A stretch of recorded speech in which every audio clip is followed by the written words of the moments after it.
हेर्नुभयो होइन तपाईँले बाइक एकदम फ्रेस कन्डिसनमा छ, सोरुममा जस्तो छ त्यस्तै छ। केही फरक पाउनुभयो भने त्यसको जिम्मेवारी म लिन्छु।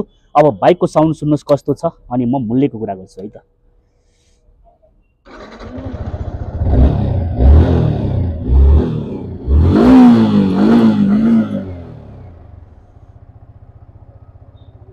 अहिले पनि स्टार्टमै छ है। अब म पनि धेरै बाइक किनबेच गरिरहने मान्छे, यतिको बाइक चाहिँ कहिलेकाहीँ मात्रै आउने गर्छ र कहिलेकाहीँ आउँदै गर्दाखेरि कुन चाहिँ भाग्यमानीको हातमा पर्ने हो त्यो पनि मलाई थाहा छैन।